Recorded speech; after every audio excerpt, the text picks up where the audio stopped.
Comme toujours le bilan, il y a moi mboka Franck Bo. Parce que vous avez nommé par le chef de l'État. En principe, c'était la CENI qui devait faire l'élection. L'élection Salamakité, chef de l'État nommé Bino. Mais au cours du mandat Nabino, Bozu Batoasika, Bapaya. Bapaya Bazali, conseiller communaux, au Bazali qui votait à l'issue de l'élection et Salamaki dernièrement. Ma relation la bino actuellement yo personnellement na ba conseiller communaux ya commune na yo eza ndengeni oyambi bango ndengeni est-ce que masolo eza kitoko bon nakoloba que na ba conseiller na loba te na yambi bango mais to loba ke to yambi bango to yambaki bango malamu sauf que pendant mandat na bango nde tokomi ko constater mo makambo susu oyebi nauti kolobango na ndeko Alain na mboka na biso ezosenga ba certaines réformes même ya ba test pour permettre que l'entité décentralisée ait un moyen à vivre. Dernièrement, j'ai suivi na ba télé ba conseiller baza ko revendiquer ba droit na bango. Mais ce que qui ba droit bande ko revendiquer bango balobi que non, nous ne voulons pas de bourgmestres nommés par Félix Antoine Tshisekedi Tshilombo. Baza a raison. Pardon? Baza a raison. Bon, on regarde aussi à bas test Tozanango. C'est tout à fait normal parce que quand vous lisez des lois sur les ETD, il est question que il faut qu'organiser l'élection pour n'avoir compte, il y a ba bourgmestre, ba maire, ainsi de maire adjoint. Mais il y a un lobby, les problèmes ils ont pendant nomination T. Les problèmes ils ont beaucoup plus ba réforme, il y a ba test Moussoussou. J'appuie notamment même l'idée, il y a révision constitutionnelle. Moi, j'appuie cette idée. Ou même le changement, j'appuie l'idée. Pourquoi? Joseph Kabila, ici, il a sillonné partout en disant que, d'ailleurs, la constitution que vous utilisez, c'est ma constitution à moi. Parce que c'est moi-même qui était à la base de la constitution OI. Lui qui a fait en sorte que nous puissions avoir la constitution de 2006. Posons-nous la question. Combien de fois il a organisé les élections pour les comptes des conseillers? Il n'a pas fait pendant les 18 ans qu'il était au régime. Il n'a pas fait. C'est pour dire que quelque part, même Yépé, il avait compris que qu'organiser l'élection au pour compte à conseiller, c'était déjà un problème.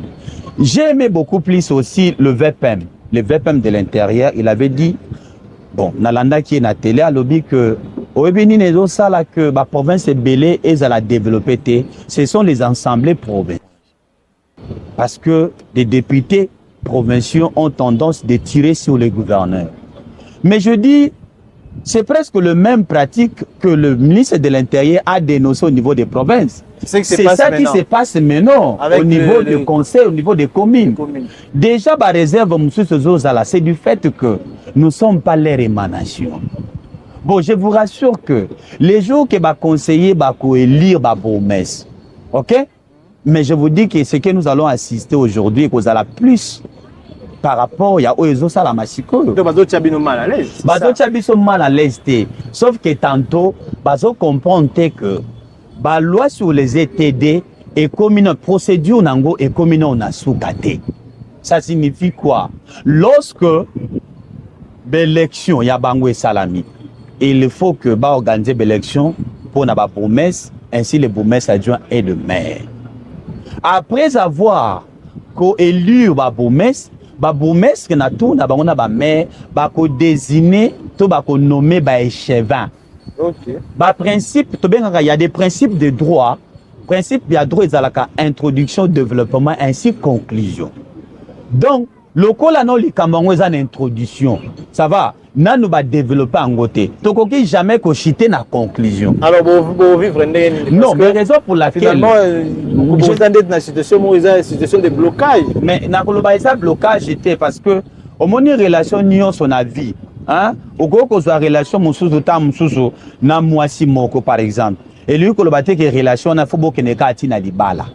Peut-être c'était pour la première fois tout tenter expérience on en a Félix Antoine Tshisekedi. Mais lorsqu'on constate que ça peut créer des problèmes à la République démocratique du Congo, est-ce qu'il faut continuer? On dit l'erreur est humaine. Mais lorsqu'on constate que c'est une erreur, on ne peut pas continuer à cette erreur. Donc j'étais en train de dire que avec des conseillers, nous gardons de bonnes relations. Parce que je vous informe, problème c'est toujours à la pompe et à rivalité. Ndetinga na 15 conseillers. Na 15 conseillers, il y a au moins 6 qui sont déjà candidats. Au bazo la libonga onga na sanango. Donc na 6 wana aussi peut-être bazan la tendance de ne pas seulement voir du côté positif il y a Boumès, et il voit seulement du côté négatif. Donc nyoso Boumès a do ça là, c'est du négatif.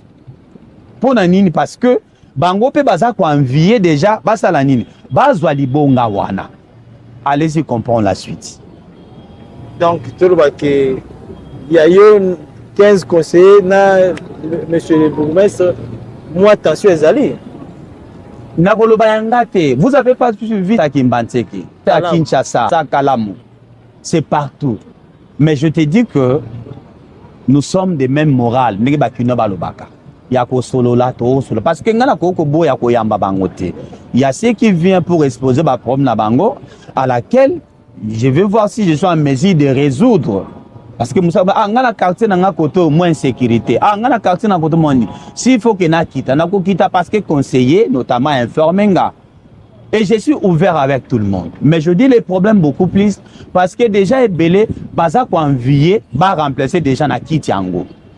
Donc pour na bango nyoso yo Boumès azo sala ezaka ka noir. Puis aussi campagne moko ya diabolisation c'est salami dans le cadre na ba autorité mingo ba yambi ba conseiller des conseillers soko yo ki ba dire na bango ba Boumès ba lingi bisoté ba Boumès ba lingi bisoté ba Boumès bazo détourner c'est seulement ça les a dit et campagne wana ba meki ko diaboliser de certaines autorités yango tozo senga pe que parce que ba autorité baza na position ya papa tout position mokondi aliaka nyama litoyi mokote soko yoki litoyo yo yoka pe litoyi musuzu ta musubiso pe tozana version musu ya kopesa bino yango na lobi lelo so balbi ke ba Boumès balingi bisote ngana moni na ville ya Kinshasa wate ba Boumès basangani to ba Boumès basali marche pona koloba ke to lingi ba conseiller na monité mais sauf que na moni ba conseiller basali ba marche wato monaki ba kende même primature pona koloba ke biso to lingi ba Boumès est nommé par Félix Antoine Tshisekedi Tshilombo te. Donc c'est comme si le chef de l'État avait commis des crimes. Il y a qu'on nommé. Il y a un lobby. C'est lui qui était le père ou le fondateur de la Constitution que nous avons aujourd'hui. Combien de fois il a organisé ces élections pendant les 18 ans? Donc Tolika Kandeto a incriminé Félix Antoine Tshisekedi d'avoir nommé ici dans cette ville démocratique ou disons la ville de Kinshasa. Vous vous souvenez, PPRD a nommé dans les 24 communes, tous les Boumès des 24 communes. C'est du crime du fait que Félix Antoine Tshisekedi Tshilombo, il a nommé les Boumès. Il y a un lobby que banani bazo soutenir Tata Mokonda Mboka, pe banani bazo soutenir. Na lobby na bino ba conseiller et belé baza déjà ba candidat. Au baza pour envisager que bango pe bazo déjà libonga yango. Et d'ailleurs, ba problème est belé zo uta déjà wana pour dire que le quoi baza ko enviango, c'est pour dire que nyonso ba Boumès ba osa les aka mabe.